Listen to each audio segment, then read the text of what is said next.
저는 엘리사 페트로바입니다. 벨라루스라는 나라에서 태어났어요. 아마 대부분의 분들이 벨라루스가 어디 있는지 모르실 겁니다. 러시아 옆에 붙어 있는 작은 나라죠. 유럽에서 가장 가난한 나라 중 하나입니다. 우리 집은 민스크라는 수도에서 멀리 떨어진 작은 마을에 있었어요. 아버지는 낡은 공장에서 일하셨고 어머니는 집에서 뜨개질을 하며 푼돈을 벌었습니다. 겨울이 너무 길고 추워서 난방비가 많이 들었는데 그마저도 제대로 떼지 못했죠. 벨라루스는 정말 절망적인 나라였어요. 소련이 무너진 후 독립했지만 여전히 독재 정권이 지배하고 있었습니다. 경제는 엉망이었고 젊은이들은 모두 서유럽으로 떠났어요. 남은 건 절망뿐이었죠. 아버지가 자주 말씀하셨어요. 엘리사야, 이 나라에는 미래가 없다. 젊은이들은 다 떠나간다. 정말 그랬습니다. 제 또래 친구들은 하나둘씩 독일이나 폴란드로 떠났어요. 거기서 식당 일이라도 하면 벨라루스에서 월급쟁이 하는 것보다 훨씬 나았거든요. 여기서는 아무리 공부를 잘해도 미래가 보이지 않았습니다. 고등학교를 졸업할 무렵 저도 심각하게 고민했어요. 대학에 가고 싶었지만 등록금이 너무 비쌌습니다. 게다가 졸업해도 일자리가 없다는 것도 문제였죠. 벨라루스에서는 정치적 연줄이 없으면 좋은 직장을 구할 수가 없었어요. 2020년에 큰 일이 일어났습니다. 대통령 선거 후에 대규모 시위가 벌어진 거예요. 부정선거라며 시민들이 거리로 나왔는데 정부가 강하게 탄압했어요. 시위대를 폭력으로 진압하고 참여자들을 무차별 체포했습니다. 아버지도 시위에 참여하셨어요. 평소에 정치에 관심 없으시던 분인데 이번에는 달랐습니다. 이번이 마지막 기회야. 이대로 살 수는 없어. 하지만 결과는 참혹했어요. 시위는 진압됐고 아버지는 직장에서 해고당하셨습니다. 시위 참여자 명단이 돌아다니면서 정치적 탄압이 시작된 거죠. 하루아침에 우리 가족의 생계가 끊어졌어요. 더 무서운 건 비밀 경찰의 감시였습니다. 시위에 참여한 사람들을 계속 추적했거든요. 아버지는 밤마다 불안해하셨어요. 언제 끌려갈지 모르겠다. 그때 이웃 아주머니가 신문 기사 하나를 보여주셨어요. 엘리사야, 한국에서 일할 사람을 뽑는데 한번 알아봐. 한국이라는 나라는 TV에서만 봤어요. K-팝과 드라마가 인기였거든요. 하지만 그게 어떤 나라인지는 잘 몰랐습니다. 아시아 어딘가에 있는 먼 나라 정도로만 생각했죠. 인터넷으로 찾아보니까 정말 놀라웠어요. 한국은 60년 전까지만 해도 벨라루스보다 가난했다고 하더군요. 전쟁으로 모든 게 파괴됐는데 지금은 세계 10대 경제 대국이 됐다는 거예요.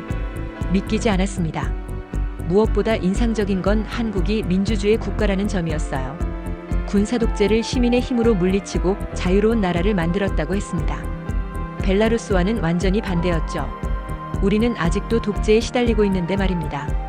한국 근로자 프로그램에 대해 알아봤어요. 성실하게 일하면 정당한 임금을 주고 기술도 배울 수 있다고 했습니다. 무엇보다 자유로운 나라에서 살 수 있다는 게 큰 매력이었어요. 벨라루스에서는 꿈도 꿀 수 없는 일이었거든요. 부모님과 상의했습니다. 아버지가 말씀하셨어요. 엘리사야, 여기 남아있어봤자 내 미래는 없다. 한국에 가서 새로운 인생을 시작해봐. 어머니는 걱정하셨지만 결국 동의해주셨어요.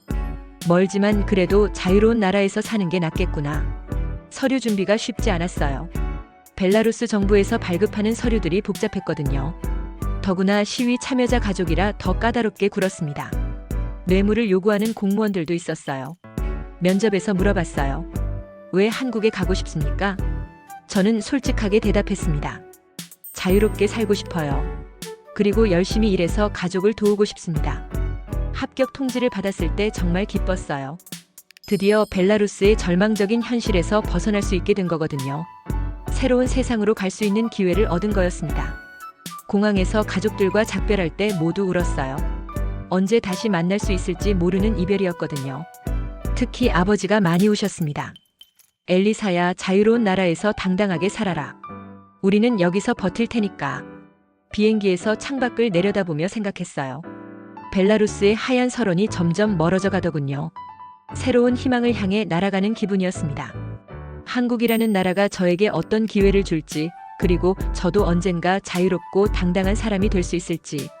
20살 소녀의 가슴에는 두려움과 설렘이 함께 자리 잡고 있었어요. 인천공항에 도착했을 때의 충격을 잊을 수가 없습니다. 벨라루스에서 본 어떤 건물보다도 크고 현대적이었거든요. 밝은 조명과 깨끗한 시설에 압도됐어요. 마치 다른 세상에 온 것 같았습니다. 한국어를 전혀 몰라서 모든 게 답답했어요. 다행히 영어를 할 수 있어서 공항 직원과 소통할 수 있었지만 한계가 있었죠.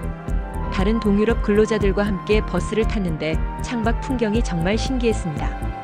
고속도로를 달리면서 본 한국은 벨라루스와 완전히 달랐어요. 높은 아파트들이 끝없이 펼쳐져 있고 네온 사인들이 밤하늘을 밝히고 있었죠. 경제 발전의 흔적이 곳곳에 보였습니다. 이게 정말 60년 전에 가난했던 나라 맞나 싶었어요. 첫 목적지는 충남 천안의 전자부품 공장이었어요. 벨라루스에서 대학에서 공학을 공부했던 경험이 도움이 됐거든요. 공장 사장님이 나와서 맞아주셨는데 통역사를 통해 대화했습니다. 한국 사람들의 첫인상은 정중하고 체계적이었어요. 숙소는 다른 외국인 근로자들과 함께 쓰는 기숙사였어요. 벨라루스 집보다는 좋았지만 룸메이트들과 문화 차이 때문에 적응하기 힘들었죠. 첫날 밤에는 잠이 안 왔습니다. 새로운 나라, 새로운 사람들, 새로운 언어. 모든 게 낯설었거든요. 다음 날부터 본격적인 일이 시작됐어요. 전자부품을 조립하는 일이었는데 정밀한 작업이라 처음에는 실수를 많이 했습니다. 하지만 대학에서 배운 지식이 도움이 됐어요. 한국 동료들이 천천히 가르쳐줬죠. 놀라운 건 작업 환경이었어요. 벨라루스 공장들과는 차원이 달랐거든요. 안전 장비도 제대로 갖춰져 있고 작업자들을 존중하는 분위기였습니다. 벨라루스에서는 근로자가 소모품 취급받았는데 여기서는 사람 대접을 받는 기분이었어요. 한국의 겨울도 추웠지만 벨라루스만큼은 아니었어요. 오히려 실내 난방이 잘 돼서 더 따뜻했죠. 무엇보다 전기가 끊어지지 않는다는 게 신기했어요. 벨라루스에서는 정전이 일상이었거든요. 언어 장벽이 가장 큰 문제였습니다. 한국 동료들이 설명해 주는데 하나도 못 알아들었거든요.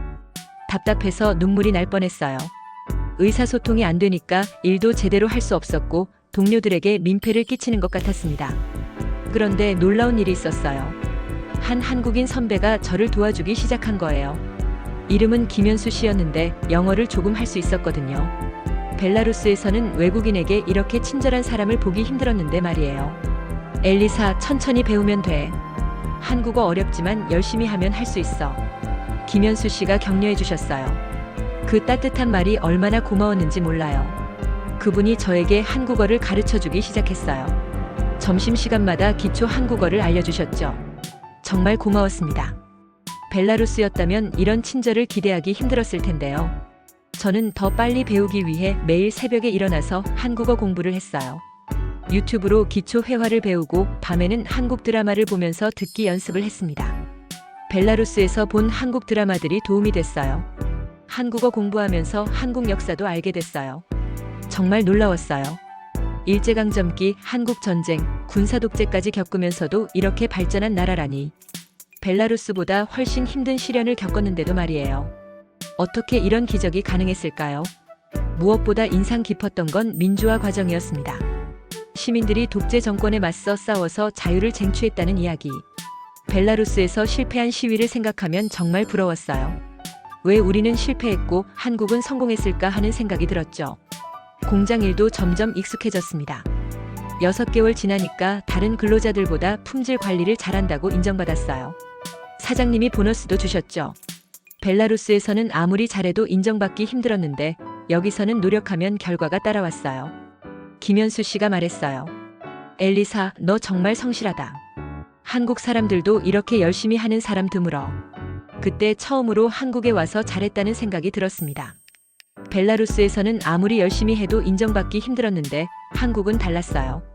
능력과 노력을 제대로 평가해주는 나라였습니다. 밤하늘을 보면서 가족 생각을 많이 했어요. 벨라루스에 있는 부모님에게 돈을 송금할 수 있게 된 것도 기뻤죠. 아버지가 전화로 말씀하셨어요. 엘리사야, 내가 보낸 돈으로 겨울을 날 수 있겠다. 정말 고맙다. 한국은 정말 기회의 땅이었어요. 열심히 하면 인정받을 수 있고 정당한 대가를 받을 수 있는 나라. 벨라루스에서 꿈꿨던 자유로운 삶이 조금씩 현실이 되고 있었습니다. 한국의 불빛들이 저에게는 희망의 빛으로 보였어요. 공장 일에 익숙해질 무렵 저는 더 발전하고 싶어졌습니다. 서울에 있는 IT 회사에서 일할 기회가 생겼거든요. 벨라루스에서 공학을 공부한 배경이 도움이 됐어요. 더 큰 무대에서 제 실력을 시험해보고 싶었습니다. 서울은 정말 큰 도시였어요. 지하철을 처음 탔을 때 얼마나 복잡했는지 몰라요. 하지만 동시에 활기가 넘치는 도시였죠.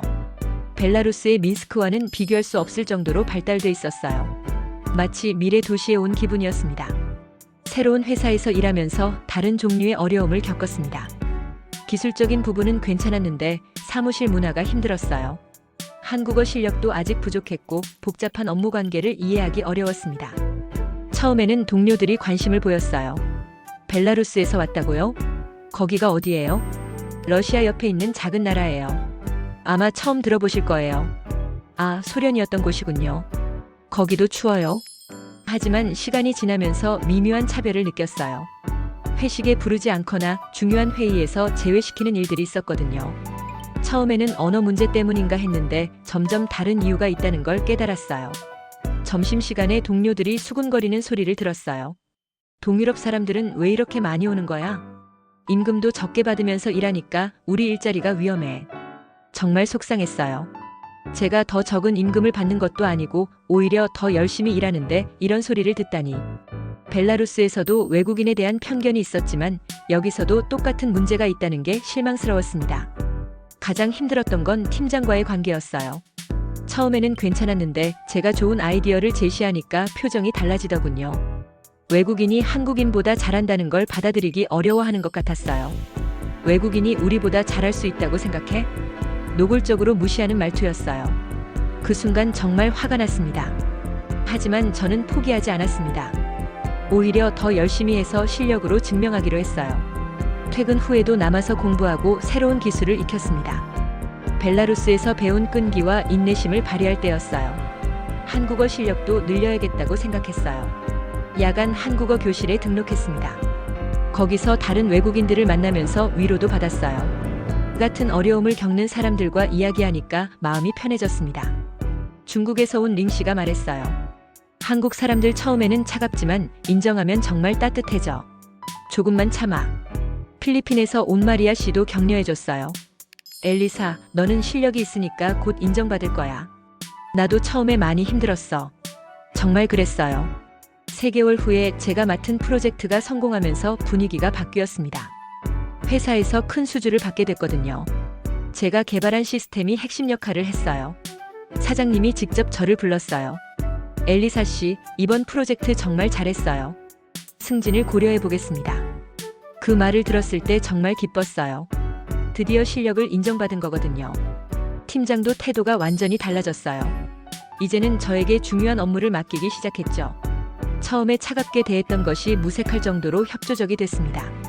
한국어 실력이 늘면서 한국 문화도 더 잘 이해하게 됐어요. 처음에는 한국 사람들이 차갑다고 생각했는데 그게 아니었어요. 조심스러워하는 거였죠. 낯선 사람에 대해 시간을 두고 판단하는 문화였습니다. 동료들과 가까워지면서 진짜 이유를 알게 됐어요. 김현진 대리가 솔직하게 말해줬거든요. 엘리사 씨, 처음에는 외국인이라 어떨지 몰라서 거리를 뒀어요. 하지만 지금은 진짜 동료라고 생각해요. 정말 기뻤어요. 실력으로 인정받았다는 게 자랑스러웠거든요. 벨라루스에서는 연줄이 없으면 아무리 실력이 좋아도 인정받기 힘들었는데 한국은 달랐어요. 회식에도 부르기 시작했고 농담도 주고받을 수 있게 됐어요. 한국 사람들의 정 많은 모습을 보면서 정말 따뜻한 민족이라는 걸 느꼈습니다. 처음에는 차가워 보였지만 마음을 열면 진짜 가족 같은 사람들이었어요. 무엇보다 놀라운 건 한국의 교육 시스템이었어요. 외국인도 원하면 얼마든지 배울 수 있게 해줬거든요. 야간 대학원에도 진학할 수 있었고 각종 직업 교육도 받을 수 있었죠. 벨라루스에서는 꿈도 꿀 수 없는 일들이었어요. 한국에 온 지 3년이 지나면서 저는 완전히 다른 사람이 됐습니다. 벨라루스에서 절망하던 소녀가 한국에서는 IT 전문가가 됐거든요. 처음에는 차가운 시선들이 힘들었지만 그걸 이겨낼 수 있는 힘도 생겼어요. 한국은 실력 있는 사람에게 기회를 주는 나라였습니다. 한국에서 5년을 살면서 저는 인생을 바꿀 결정을 내렸습니다. 한국 국적을 취득하기로 한 거예요. 이미 한국이 제 진짜 고향이 된 것 같았거든요. 벨라루스보다 한국에서 보낸 시간이 더 소중했습니다. 귀화 신청 과정은 정말 까다로웠어요. 벨라루스는 복수 국적을 인정하지 않아서 원래 국적을 포기해야 했습니다. 쉽지 않은 결정이었죠. 하지만 한국에서의 미래가 더 중요했어요. 부모님께 전화드렸을 때 아버지가 말씀하셨어요. 엘리사야, 벨라루스는 너에게 미래를 주지 못했다. 한국에서 새로운 삶을 시작해라. 어머니도 동의해 주셨습니다. 한국이 너를 더 소중하게 대해주잖아. 거기서 행복하게 살아. 서류 준비만 몇 달이 걸렸어요. 소득 증명서, 납세 증명서, 무범죄 증명서까지. 벨라루스에서 가져와야 하는 서류들도 많았는데 정치 상황 때문에 더 복잡했어요. 시위 참여자 가족이라는 이유로 온갖 핑계를 대며 발급을 지연시켰거든요. 한국어 시험이 가장 걱정됐어요. 일상 대화는 괜찮았지만 공식적인 시험은 다른 차원이었거든요. 매일 밤 공부했습니다. 한국사도 배워야 했죠. 한국인이 되려면 한국 역사를 알아야 한다고 생각했어요. 고구려, 백제, 신라부터 시작해서 일제강점기, 한국전쟁, 민주화까지. 벨라루스 역사보다 더 자세히 공부했어요. 공부하면서 한국이 얼마나 대단한 나라인지 다시 한번 깨달았습니다. 이런 시련을 겪고도 이렇게 발전했다니 정말 존경스러웠어요. 면접 날이 다가올수록 떨렸습니다. 5년 동안 한국에서 쌓은 모든 것이 걸린 순간이었어요. 합격하면 진짜 한국인이 되고 떨어지면 모든 게 물거품이 될 수도 있었거든요. 드디어 면접 날이 왔어요. 담당 공무원이 친절하게 웃으며 시작했습니다. 엘리사 씨, 긴장하지 마세요. 편하게 이야기해 주시면 됩니다. 왜 한국 국적을 원하시나요? 이 질문을 기다리고 있었어요. 진심을 담아 대답했습니다. 한국이 저에게 자유와 기회를 줬습니다. 벨라루스에서는 정치적 탄압 때문에 미래가 없었지만 한국에서는 제 능력을 마음껏 발휘할 수 있었어요. 이제 저도 한국 사회에 기여하고 싶습니다. 한국에 대해 어떻게 생각하시나요? 한국은 정말 대단한 나라라고 생각해요. 전쟁과 가난을 극복하고 민주주의를 이룬 나라죠. 그리고 외국인에게도 공정한 기회를 주는 열린 사회입니다. 벨라루스로 돌아갈 생각은 없나요? 없습니다. 벨라루스는 아직도 독재 정권이 지배하고 있어요. 저는 자유로운 한국에서 살고 싶습니다. 면접관이 만족스러운 표정을 지었어요. 한국사 문제도 잘 답했고 한국어 실력도 인정받았습니다. 정말 열심히 공부한 보람이 있었어요. 몇 주 후에 합격 통지가 왔어요. 그날 정말 기뻤습니다. 회사 동료들이 축하해줬고 한국어 교실 친구들도 기뻐해줬어요. 드디어 진짜 한국인이 될 수 있게 된 거였습니다. 선서식 날은 정말 감동적이었습니다. 다른 귀화자들과 함께 태극기 앞에서 선서했어요. 나는 대한민국 국민으로서 국가에 충성하고 국민의 의무를 다할 것을 엄숙히 선서합니다. 그 순간 눈물이 났어요. 벨라루스에서 온 정치 난민 같은 처지에서 한국 국민이 됐다는 게 믿기지 않았거든요. 5년 전 절망 속에서 한국행 비행기를 탔던 제가 이제는 당당한 한국인이 된 거예요. 가장 기억에 남는 순간은 여권을 받는 날이었어요.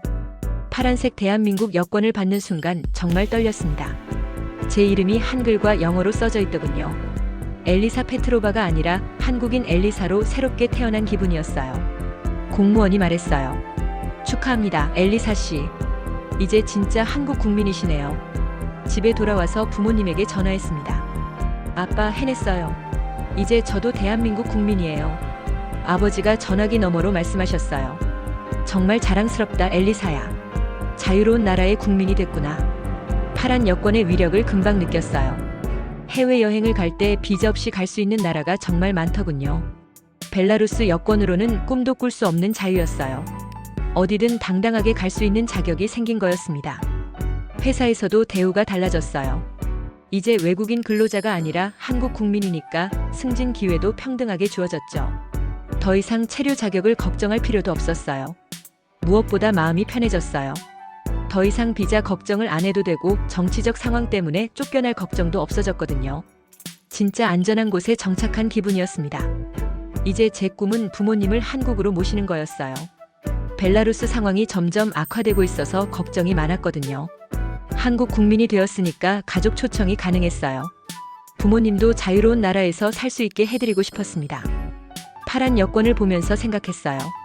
이건 단순한 신분증이 아니구나. 한국이라는 나라의 품격과 위상을 보여주는 상징이구나. 그리고 이제 저도 그 일부가 됐구나. 벨라루스에서 절망하던 소녀가 이제는 당당한 한국 국민이 된 거예요. 한국 국적을 취득하는 과정이 까다롭긴 했지만 그만큼 신중하고 체계적이었어요. 아무나 줄 수 없는 소중한 자격이라는 걸 깨달았습니다. 그래서 더욱 자랑스러웠죠. 이제 저는 벨라루스에서 온 정치 난민이 아니라 한국의 당당한 시민이 된 거예요. 드디어 꿈에 그리던 파리 여행 날이 왔습니다. 어머니를 벨라루스에서 모시고 와서 함께 떠나는 첫 해외여행이었어요. 파란 여권을 들고 공항에 갈 때 얼마나 설렜는지 몰라요. 한국 국민으로서 첫 해외여행이었거든요. 어머니는 처음으로 벨라루스를 벗어나는 거라 많이 긴장하셨어요. 특히 벨라루스 출국 심사에서 힘들어하셨죠. 정치적으로 민감한 가족이라 까다롭게 굴었거든요. 하지만 제가 한국 국민이라는 걸 알고는 조금 누그러뜨렸어요. 엘리사야, 정말 괜찮을까? 한국 여권이면 문제 없을까? 어머니가 걱정하시며 물어보셨어요. 엄마, 걱정 마세요. 한국 여권 있으니까 프랑스에서 문제 없을 거예요. 12시간 비행 끝에 샤를 드골 공항에 도착했습니다. 정말 웅장하고 아름다운 공항이었어요. 어머니도 신기해하시며 주변을 둘러보셨죠. 벨라루스와는 차원이 다른 시설이었거든요. 유럽의 위상을 보여주는 것 같았어요. 입국 심사대에 줄을 섰습니다. 유럽연합 국민들은 빠르게 통과하고 저희는 외국인 줄에 섰어요. 한국 여권이니까 금방 끝날 거라고 생각했습니다. 한국은 비자 면제 국가니까 말이에요. 제 차례가 됐어요. 파란 여권을 건네주며 웃었습니다. 그런데 입국 심사관의 표정이 이상했어요. 여권을 받아들고는 저를 위아래로 훑어봤습니다. 뭔가 의심스러운 눈초리였어요. 이 여권이 정말 당신 것입니까? 영어로 물어보더군요. 갑자기 왜 이런 질문을 하는지 당황스러웠어요. 네, 제 여권입니다. 심사관이 제 얼굴과 여권 사진을 번갈아 봤습니다. 그러더니 동료를 불렀어요. 두 명이 수군거리며 뭔가 이야기하더군요. 상황이 이상하게 돌아가고 있었어요. 슬라브계 외모인데 한국 여권을 가지고 있다고요? 이상하네요. 위조 여권일 가능성이 높습니다. 그 말을 듣는 순간 머리가 하얘졌어요. 위조 여권이라니 말도 안 되는 소리였거든요. 제가 정식 절차를 거쳐 받은 정당한 한국 여권인데요. 이런 모욕을 받을 줄은 꿈에도 몰랐습니다. 잠깐만요. 이건 진짜 여권이에요. 저는 한국 국민입니다. 목소리가 떨렸지만 최대한 차분하게 설명했어요. 하지만 심사관들은 믿지 않는 표정이었습니다. 마치 제가 범죄자라도 되는 것처럼 쳐다봤어요. 더 윗선 사람이 나타났어요. 관리자 같아 보이는 사람이었죠. 제 여권을 가져가서 기계에 대고 이것저것 확인했습니다. 그 과정이 얼마나 굴욕적이었는지 몰라요. 벨라루스 출신이 어떻게 한국 국적을 가질 수 있죠? 귀화했습니다. 합법적인 절차를 거쳐서요. 증명할 수 있나요? 제가 가진 건 여권뿐이었어요. 귀화 증명서까지 가져올 생각은 못했거든요. 누가 한국 여권을 의심할 거라고 생각했겠어요. 한국은 신뢰받는 나라인데 말이죠. 따라오세요. 짧고 차가운 명령이었어요. 뒤에서 기다리던 어머니가 불안해하시며 물어봤어요. 엘리사야, 무슨 일이야? 괜찮아요. 엄마, 곧 해결될 거예요. 하지만 상황은 점점 심각해졌습니다. 별도의 사무실로 끌려갔어요. 거기서 더 자세한 신문이 시작됐죠. 마치 범죄자를 다루는 것 같았어요.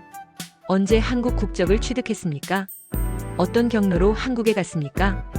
벨라루스를 떠난 이유가 무엇입니까? 저는 모든 질문에 성실하게 답했어요. 정치적 탄압 때문에 떠난 것, 한국에서 5년간 일한 것, 정식 귀화 과정을 거친 것까지. 하지만 그들은 계속 의심의 눈초리로 저를 봤어요. 벨라루스 사람이 한국으로 귀화한다는 게 말이 됩니까? 요즘 동유럽에서 위조 여권이 많이 나온다고 들었는데 정말 화가 났어요. 제 인생 이야기를 모두 털어놨는데도 믿지 않는다니. 벨라루스 출신이라는 이유만으로 범죄자 취급을 하는 거잖아요. 이런 차별이 있을 수 있나 싶었어요. 가장 충격적인 순간이 왔습니다. 경찰이 들어오더니 수갑을 꺼냈어요. 여권 위조 혐의로 체포합니다. 안 돼요. 이건 진짜 여권이에요. 소리를 질렀지만 소용없었어요. 차가운 수갑이 제 손목에 채워지는 순간 정말 세상이 무너지는 기분이었습니다. 한국 국민인데 이런 대우를 받다니 믿을 수 없었어요. 어머니가 실신할 뻔했어요. 딸이 수갑을 차고 끌려가는 모습을 보시니까요. 어머니도 함께 조사받기 위해 다른 방으로 끌려가셨어요. 처음 해외여행에서 이런 일을 당하시다니 정말 죄송했어요. 차가운 구치실에 앉아있으니까 모든 게 악몽 같았어요. 벨라루스에서 정치적 탄압을 피해 한국으로 왔는데 여기서 범죄자 취급을 받다니. 한국 국민이라는 자긍심이 완전히 무너지는 기분이었어요. 제가 계속 외쳤어요. 저는 한국 국민입니다. 한국 대사관에 연락해주세요. 하지만 아무도 들어주지 않았어요. 프랑스 경찰들은 저를 그냥 여권 위조범으로 취급했습니다. 동유럽 출신이라는 편견 때문에 말이에요. 몇 시간이 지났는지 모르겠어요. 추위와 굶주림 그리고 어머니 걱정도 됐어요. 평생 벨라루스에서만 사신 분이 이런 충격을 받으시면 어떻게 될까요? 처음 해외여행에서 이런 일을 당하시다니 한국 국민이 됐다고 자랑했는데 이런 결과가 나오다니 말이에요. 이때까지만 해도 몰랐어요. 한국이라는 나라가 얼마나 대단한 나라인지, 한국 국민이라는 게 얼마나 소중한 것인지, 곧 그걸 똑똑히 보게 될 줄은 상상도 못했습니다. 구치실에서 떨고 있는데 갑자기 밖이 소란스러워졌어요. 누군가 큰 소리로 프랑스어로 이야기하고 있었는데 단호하고 권위 있는 목소리였습니다. 30분쯤 지나자 경찰관이 와서 저를 데려갔어요. 사무실에 들어가니까 양복을 입은 한국인 남성 2명이 서 있었습니다. 한국 대사관 직원들이었어요. 그 순간 정말 눈물이 날 뻔했어요. 엘리사 씨 괜찮으세요? 한국어로 물어보시더군요. 그 순간 정말 눈물이 났어요. 드디어 저를 믿어주는 사람들이 나타난 거거든요. 네, 괜찮습니다. 정말 감사해요. 한국어를 듣는 것만으로도 위로가 됐습니다. 한 명은 영사였고 다른 한 명은 영사부 직원이었어요. 영사가 프랑스 경찰 책임자에게 단호하게 말했습니다. 이분은 대한민국 정식 국민입니다. 즉시 석방하십시오. 프랑스 경찰이 변명했어요. 하지만 벨라루스 출신인데 한국 여권을 가지고 있어서. 그게 무슨 상관입니까? 한국에서 정식 귀화 절차를 거쳐 국적을 취득한 합법적인 국민입니다. 영사의 목소리에는 확신과 자신감이 가득했어요. 프랑스 경찰들이 기가 죽는 게 눈에 보였습니다. 영사부 직원이 노트북을 꺼내서 뭔가 보여줬어요. 실시간으로 본국 시스템과 연결해서 제 신원을 확인하는 것 같았습니다. 한국의 디지털 시스템이 이렇게 체계적인 줄 몰랐어요. 여기 보세요. 엘리사 페트로바 씨의 귀화 기록이 모두 나와 있습니다. 의심할 여지가 없는 대한민국 국민이에요. 정말 놀라웠어요. 한국 정부의 시스템이 이렇게 체계적이고 신속한 줄 몰랐거든요. 지구 반대편에서도 즉시 확인이 가능하다니. 벨라루스 같은 나라에서는 상상할 수 없는 일이었어요.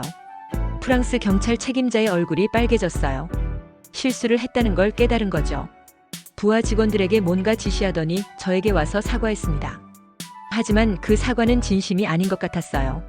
죄송합니다. 오해가 있었네요. 형식적인 사과였죠. 진짜 미안해하는 것 같지는 않았어요. 영사가 더 강하게 말했어요. 오해가 아닙니다. 명백한 차별이었어요.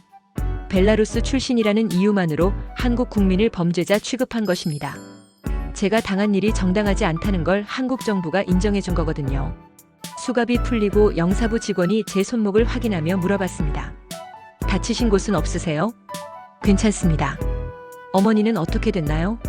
어머님도 곧 나오실 거예요. 걱정 마세요. 정말로 10분 후에 어머니가 나오셨어요. 많이 놀라셨는지 얼굴이 창백했습니다. 저를 보시더니 꽉 안아주셨어요. 그 순간 정말 안전하다는 느낌이 들었어요.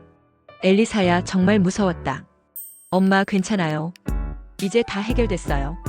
영사가 프랑스 공항 책임자들을 불러 모았어요. 정말 장관이었습니다. 그들이 줄을 서서 저희에게 사과하는 모습이요. 한국의 위상을 제대로 보여주는 순간이었어요.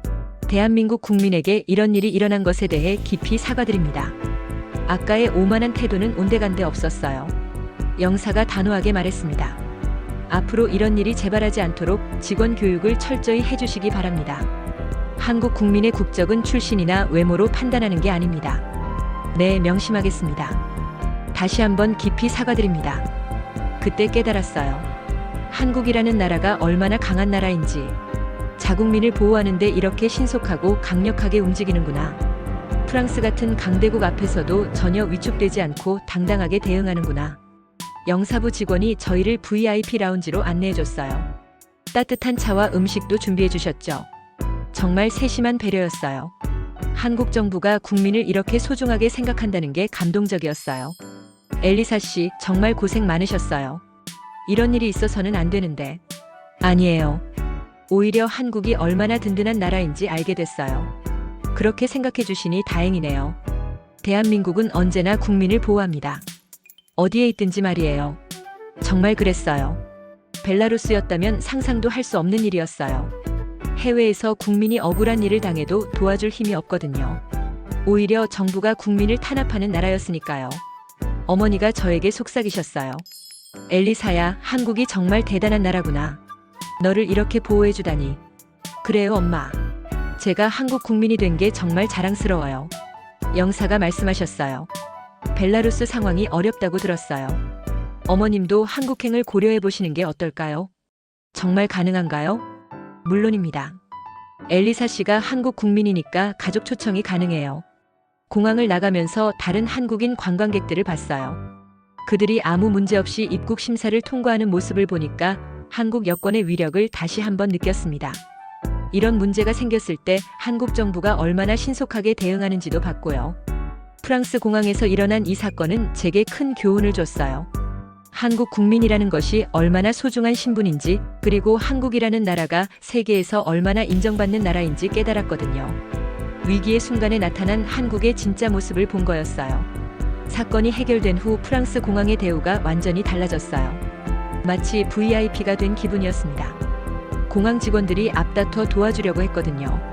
아까까지 범죄자 취급하던 사람들이 이제는 극진하게 모시더군요.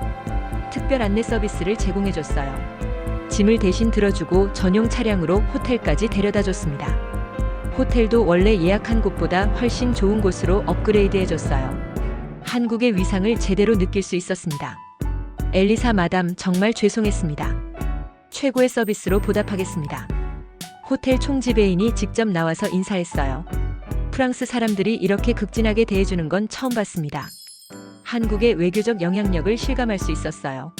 방도 최고급 스위트룸으로 주어졌어요. 에펠탑이 바로 보이는 환상적인 전망이었죠. 어머니가 창밖을 보시며 감탄하셨어요. 와, 정말 아름답다. 꿈만 같아. 벨라루스에서는 상상도 할 수 없는 대우였어요. 거기서는 외국인이 이런 예우를 받을 수 없거든요. 한국 국민이라는 신분이 얼마나 소중한지 다시 한번 깨달았습니다. 저녁에는 한국 대사관에서 식사 초대를 해주셨어요. 대사님이 직접 만나주신다고 하더군요. 정말 영광이었습니다. 한국 정부가 국민을 얼마나 소중하게 생각하는지 보여주는 일이었어요. 대사관 만찬장에서 대사님을 뵈었어요. 그분의 위엄 있는 모습에서 한국의 품격을 느낄 수 있었어요. 엘리사 씨, 오늘 고생 많으셨어요. 이런 일이 있어서는 안 되는데. 괜찮습니다. 오히려 한국의 위상을 다시 한번 느꼈어요. 한국은 어떤 상황에서든 국민을 보호합니다. 그게 우리의 자랑이죠. 만찬 중에 대사님이 말씀하셨어요. 요즘 세계 곳곳에서 한국의 위상이 높아지고 있어요. K-팝, K-드라마뿐만 아니라 경제력, 기술력까지. 한국 여권 하나로 190개 국가를 비자 없이 갈 수 있다는 건 대단한 거예요. 정말 그랬어요. 벨라루스 여권으로는 어디도 자유롭게 갈 수 없었거든요. 비자 받는 것만으로도 며칠씩 걸렸어요. 한국 여권의 위력을 새삼 느꼈습니다. 벨라루스 상황은 어떤가요? 대사님이 관심을 보이셨어요. 여전히 어렵습니다. 정치적 탄압이 계속되고 있어요. 그래서 한국으로 오신 거군요. 잘 선택하셨어요. 다음 날부터 파리 관광이 시작됐어요. 프랑스 관광청에서 특별 가이드를 붙여줬습니다. 에펠탑, 루브르 박물관, 개선문까지 모든 곳을 VIP 투어로 다녔어요. 한국 국민이라는 신분이 이렇게 특별 대우를 받게 해준 거였습니다. 에펠탑에 올라갔을 때 정말 감동적이었어요. 파리 전체가 한눈에 보이더군요. 어머니와 함께 사진을 찍으면서 생각했어요. 벨라루스에서 온 우리가 이렇게 파리를 여행할 수 있다니. 한국 국민이 된 덕분이었어요. 가이드가 저희에게 관심을 보였어요. 한국에서 오셨다고 들었는데 한국은 정말 멋진 나라죠? 네, 정말 자랑스러운 나라예요. 독일 아가씨는 K-팝 이야기를 했어요. 방탄소년단 때문에 한국어 배우고 있어요. 한국 문화가 정말 멋있어요. 이탈리아 부부는 한국 기술에 관심이 많았어요. 삼성, LG 제품 다 쓰고 있어요. 한국 기술력이 세계 최고죠. 외국인들 입에서 나오는 한국 찬사를 들으니까 정말 뿌듯했어요. 제가 한국 국민이라는 게 이렇게 자랑스러울 수가 없었죠. 벨라루스 출신이지만 이제는 당당한 한국인이었어요. 루브르 박물관에서는 한국인 관광객들을 많이 봤어요. 질서도 잘 지키고 조용히 감상하더군요. 한국인의 문화 수준을 보여주는 모습이었어요. 박물관 직원이 저에게 말했어요. 한국 관광객들은 정말 매너가 좋아요. 문화 수준이 높은 것 같아요. 벨라루스 관광객들과는 차원이 다른 평가였어요. 한국인이라는 것이 이렇게 인정받는다니 정말 놀라웠습니다. 제가 속한 공동체에 대한 자부심이 생겼어요. 어머니가 저에게 속삭이셨어요. 엘리사야, 한국 사람들이 정말 품격 있구나. 너도 이런 사람들과 함께 사는 거야. 베르사유 궁전에서는 한국 문화에 대한 전시가 있었어요. 한류의 영향으로 한국에 대한 관심이 높아졌다고 하더군요. 전 세계적으로 한국이 문화 강국으로 인정받고 있다는 증거였어요. 한국은 지금 세계에서 가장 주목받는 나라 중 하나예요. 전시 안내원이 설명해줬어요. 그 말을 들으니까 한국 국민으로서 정말 자랑스러웠습니다. 마지막 날 저녁 호텔 루프탑에서 파리 야경을 보며 생각했어요. 오늘 하루 동안 한국 국민으로서 받은 대우들을 말이에요. 단순히 경제력 때문만이 아니었어요. 한국 사람들의 품격, 문화 수준, 그리고 한국이라는 나라의 신뢰도 때문이었죠. 파란 여권 하나가 이렇게 많은 문을 열어준다는 게 신기했어요. 벨라루스 여권으로는 꿈도 꿀 수 없었던 대우들이었거든요. 한국이 세계에서 얼마나 존중받는 나라인지 피부로 느꼈습니다. 파리 여행 마지막 날 한국 대사관을 다시 방문했어요. 그때 사건 처리해주신 분들께 감사 인사를 드리고 싶었거든요. 대사님이 시간을 내서 저희를 만나주셨어요. 넓고 품격 있는 집무실에 들어가니까 태극기와 대사님의 온화한 미소가 인상적이었습니다. 한국의 위엄을 느낄 수 있는 공간이었어요. 엘리사 씨, 파리 여행은 어떠셨나요? 정말 잊지 못할 여행이었어요. 한국 국민이라는 게 이렇게 자랑스러운 줄 몰랐습니다. 대사님이 진심 어린 표정으로 말씀하셨어요. 엘리사 씨 같은 분이 한국을 더 풍요롭게 만듭니다. 다양한 배경의 사람들이 모여 함께 만들어가는 것이 진정한 한국의 미래예요. 그 말씀이 가슴에 깊이 와닿았어요. 단순히 국적만 주는 게 아니라 진정한 가족으로 받아들여준다는 의미였거든요. 벨라루스에서는 절대 경험할 수 없었던 포용력이었습니다. 대사님, 어머니를 한국으로 모시고 싶은데 어떻게 해야 할까요? 물론이죠. 한국 국민의 가족 초청은 당연한 권리입니다. 벨라루스 상황을 고려하면 더욱 필요한 조치고요. 대사님이 직접 담당 직원에게 지시하셨어요. 엘리사 씨 어머님 비자 발급건 우선 처리해드리세요. 정치적 상황도 고려해서 말이에요. 네, 대사님. 최대한 빨리 처리하겠습니다. 그 순간 정말 감격스러웠어요. 어머니를 한국으로 모실 수 있다는 확신이 들었거든요. 벨라루스에서 정치적 위험에 노출된 어머니를 안전한 곳으로 모실 수 있게 됐어요. 한국이 진짜 제 조국이라는 느낌이 들었습니다. 어머니가 대사님께 감사 인사를 드렸어요. 정말 고맙습니다. 제 딸이 한국에서 이렇게 잘 살고 있는 것만으로도 감사한데 저까지 보살펴 주신다니. 어머님, 엘리사 씨는 우리의 자랑스러운 국민입니다. 가족을 보호하는 것은 당연한 일이에요. 벨라루스 상황이 어려운 만큼 더욱 그렇습니다. 공항으로 가는 길에 어머니와 많은 이야기를 나눴어요. 엘리사야, 한국 사람들이 정말 따뜻하구나. 진심으로 너를 받아들여주는 것 같아. 그래요, 엄마. 처음에는 힘들었지만 이제는 정말 가족 같아요. 벨라루스에서는 상상할 수 없었던 대우죠. 정치적 탄압도 없고 자유롭게 살 수 있고. 정말 꿈만 같다. 공항에서 한국행 비행기를 기다리면서 파란 여권을 다시 들여다봤어요. 며칠 전만 해도 이 여권 때문에 고생했는데 지금은 더욱 소중하게 느껴졌습니다.